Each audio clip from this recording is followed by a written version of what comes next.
Our next summer scholar is Audrey Wright, and she's a senior with majors in history and economics and a minor in dance. She's a Center for the Study of Diversity scholar, working under the direction of Professor Lynette Overby, and I saw Lynette, here she is, in the corner, in the back, studying dance. She plans to continue her dance research during the school year, and the title of her talk this morning is Performing African American History, The Life of Dave Potter. And I should say this afternoon because we're into afternoon now. I just thought. Thank you. Last year, a collaboration of artists came together with a common goal: to unveil the life of one enslaved man, Dave the Potter. They wanted to use the arts as a way to educate and remember Dave and slavery. The project, spearheaded by Dr. Lynette Overby, Faculty Director of the Undergraduate Research and Experiential Learning Program, and Dr. Gabrielle Foreman, a Ned B. Allen Professor of English and Black American Studies, focuses on creating art as part of the larger process of recovering the life and times of Dave. The inspiration for this project stemmed from art. In 1998, Jonathan Green painted a series he called Sir Dave. It is through his paintings that the collaborators were inspired to create scenes from Dave's life, using Green's art as a backdrop. It is also through his paintings that we notice a certain slant on the slavery perspective. For example, in this painting, it shows Dave on his pots, and it's very beautiful, but does it show the ugly side of slavery? The showcase is an infusion of art, poetry, music, historical literature, and dance. It will be finished by January and set to be performed in March. In the showcase, a dance will be performed for each of the critical scenes of Dave's adult life. These dances will be aided visually by Jonathan Green's artwork and performed to poetry produced by Glynis Redmond and music composed by Ralph Russell. Dr. Overby and Vincent Thomas are the leading choreographers, and Dr. Foreman is contributing her own original poetry, as well as an analysis of Dave's pots. The artists want to be able to take these pieces about Dave the Potter and bring them to the attention of high school students. In order to enhance the education aspect that the collaborators wanted, Dr. Overby reached out to high schools and teachers. Teachers from Dover High School and Cab Calloway School for the Arts are so interested in the project that they are contributing their own talent and students. Dave the Potter is known for turning large stoneware pots, some large enough to hold up to 40 pounds. Stoneware pots were a common commodity in the mid-1800s and used as containers for meat and meal on plantations. Mastering the ability to create these pots required many years of training and great skill. Dave's pots were covered with a unique alkaline glaze that helps researchers identify his pots today. But more important to identification and history, his pots also had his name in poetic couplets inscribed on them. Literacy in antebellum South Carolina, especially within slavery, was rare and at times illegal, which makes Dave's exhibition of his skill even more significant. Some slave owners allowed and even taught their workers how to read so that workers would be able to read the Bible. However, no matter the amount that slaves were allowed to read during this time, even fewer were allowed to write. Writing and the ability to communicate with abolitionists in the North was not a comforting thought to many slave owners. Closer towards the Civil War, however, literacy among slaves was almost universally outlawed. As you can see, these couplets that Dave wrote were all inscribed right before the Civil War began. Dave Drake, the formal name of Dave the Potter, was enslaved at birth and lived in South Carolina during the tumultuous 1800s. Born in approximately 1801 in the United States, little is known about Dave's early years. In 1818, Dave was known to live in Pottersville, a homestead in Edgefield County of South Carolina. It is here that Dave learned how to create pots and to read and write. Because of his skill as a potter, Dave escaped the common fate of toiling on a cotton plantation. And as you can kind of see here, over here, you can see Dave's name and the date inscribed on these pots.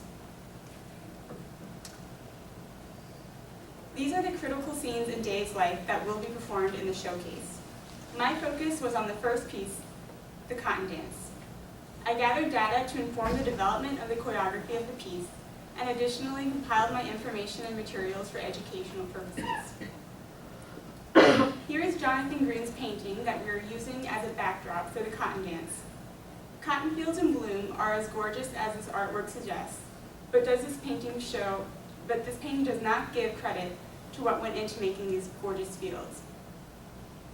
My research on cotton plantation slavery was used to help find the darker side of this painting and properly portray it through dance. Dave lived near cotton plantations all his life, but once he became an accomplished potter, he never would have faced that future. He was certainly affected by cotton slavery because any family and friends he had would have been at risk of working on a cotton plantation. Cotton agriculture was relatively simple compared to other southern staples such as tobacco, sugar, or rice. Once harvested and ginned, cotton required almost no special handling or refining. It could stay good for months or years. Consequently, the occupational structure of a cotton plantation lacked the diversity and complexity of estates devoted to tobacco, rice, or sugar. This occasioned a sharp decline of skilled slaves, and all the slaves would work on equitable levels, making them all seem the same, and in the eyes of an overseer, more like a tool and less like a person. To capture the hardship of cotton plantation slavery, I focused on the process of cotton picking and harvesting because it was the most brutal. During the year, the cotton planting begins in March or April. Enslaved workers would plow the fields into beds or ridges where they would plant the seeds from sack around their neck. Once the seeds started sprouting, the enslaved workers would begin hoeing out weeds. Typically, there were about 4 hoeing cycles during the summer. Harvest would begin in August and go as far as February, but sometimes end as early as December. The cotton came from the bolls of the cotton plant, and once the bolls dry out, fiber is left. The bolls do not all mature at the same time, so the same plant could be picked multiple times. Pickers could pick about 15 pounds of cotton per hour, resulting in about 150 pounds per day. Enslaved workers would start picking at daybreak and sometimes work late into the night, depending on the urgency of the overseer. At the end of each day, the cotton would be weighed on a simple scale. If an enslaved worker did not pick enough cotton, he or she was punished. If someone picked more cotton than the day before, he or she would be expected to pick the same amount the next day.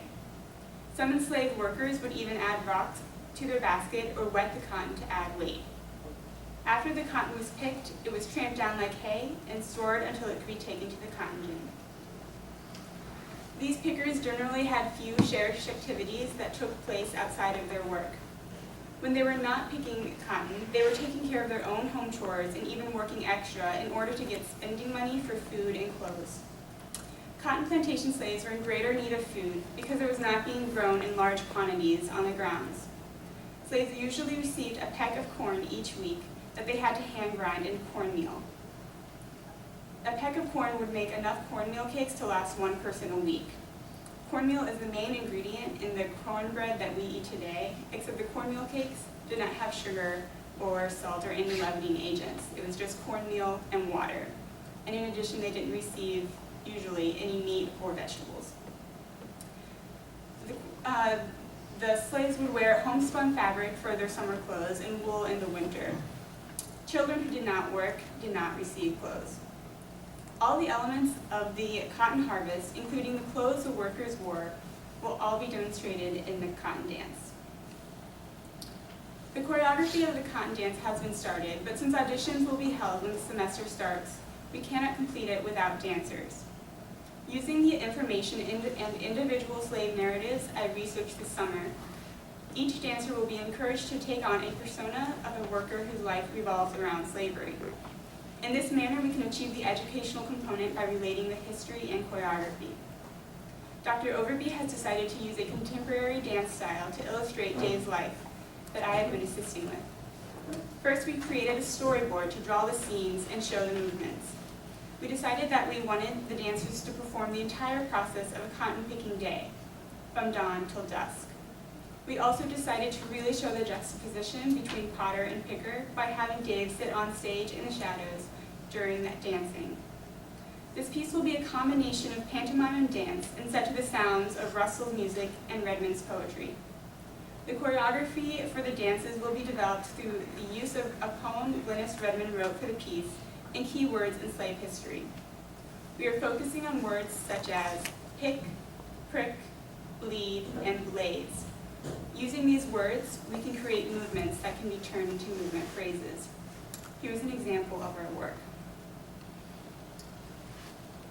We stand not on the edge, but in the middle of the field, in between a white blades that God made. Our minds not fixed on the North Star, but grounded to the weight of our bones as we pick, prick, and bleed. Here are photos from our rehearsal as we created movements for pick and bleed. And that is the poem that will be used for the piece. Dave's memory should not just rest in our dances. His importance as an enslaved man who vaulted the standard convention of slavery deserves to be remembered further. We want to bring together the pieces of his life and create a legacy that goes on. Taking his story into high schools and teaching students is one way to ensure that he won't be forgotten. After my presentation, research on Dave and his life will be continued, and he will gain greater permanence after we finish choreographing the movements of his life. The showcase of his life and memories will be performed at the Dance Minor concert on March 14th and 15th, and a presentation with all the collaborators will occur on March 18th. In addition, his life will be remembered at the June 2014 National Conference of the Council for Undergraduate Research in Washington, D.C. There are hopes that these performances will take root and spread as others are encouraged to dance them as well. Dave's Potts went on a journey to tell his story, and that journey has not ended yet. Thank you all for coming, and I will now take your questions.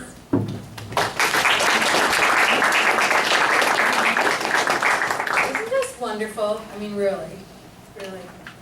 There's so much complexity in the various kinds of summer projects that happen, but none are better than that are happening in this room. Questions for Audrey? How old was Dave? Does anybody know when he passed away? I don't think we have a date of like a year that he died, but he lived through the Civil War, so probably well into his 60s. Another question, yes? Thanks, Audrey. Can you speak about the music? Do you know anything about the composition, style? What's the style of the musician? See if I can play your song.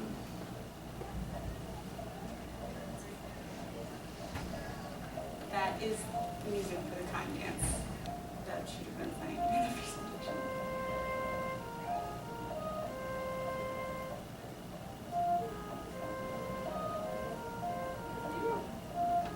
And this is composed by Ralph Russell. Yes. I just want to compliment you on weaving a very good story of the whole of this. And also, where did the pots come from? Like, I mean, is there a collection of them that you have access to? Did you have to like go around and find them? The pots were at Winter Museum last year, I believe, but they're in South Carolina. But a lot of them are spread across the nation too. How common was it for like slaves to be skilled like this, or not at all? Well, it really depends. So, especially on a cotton plantation, there wouldn't really be any diversity of skill. Further on, you might have like carpenters or like blacksmiths, tanners. You'd have all sorts of those type of skills. But Dave is definitely the most famous potter. Nice. Are you planning on performing in the cotton dance? I will audition on August 30th. And if I am Who's going to be making that decision? and anyone else is free to audition too. We're looking for all ages.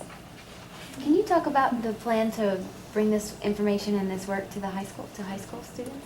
So I think that will really vary depending on the teachers who we have working with us. But I think just the method of teaching dance, like along with history and telling a story, will be one major way to to introduce it to high schools. Will you share the movements that you guys are currently creating and researching? Or we will have them create their own phrases. Thank you. Interpretations.